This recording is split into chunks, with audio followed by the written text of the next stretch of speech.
In today's video, I'm going to teach you how to add a logo to your video in Wave.video. Branding your content makes it look professional and instantly recognizable, and adding a logo is one of the simplest ways to do that. We'll keep this straightforward and beginner-friendly, so you can follow along even if this is your first time using Wave.video. First, head into your Wave.video project. This is the project you're currently editing or the one you want to brand.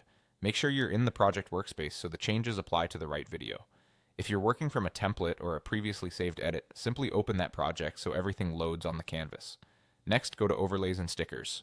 This is the section where you can add visual elements that sit on top of your video, like emojis, shapes, and most importantly for us, logos. It's designed to be quick, you choose what you want, and Wave.video places it as an overlay so it appears on your video frames.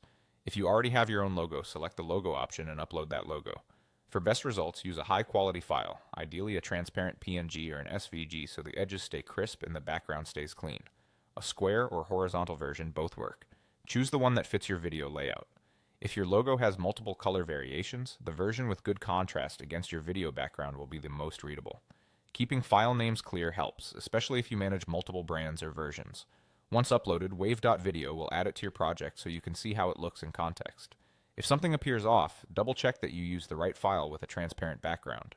If you don't have a logo handy, you can also find logos from the stock library. Use the search to explore icons and generic marks that can serve as placeholders while you finalize your brand assets. This is helpful for mock-ups, drafts, or prototypes. Always make sure any graphic you choose aligns with your brand style and that you have permission to use it as needed, especially if it resembles another company's mark.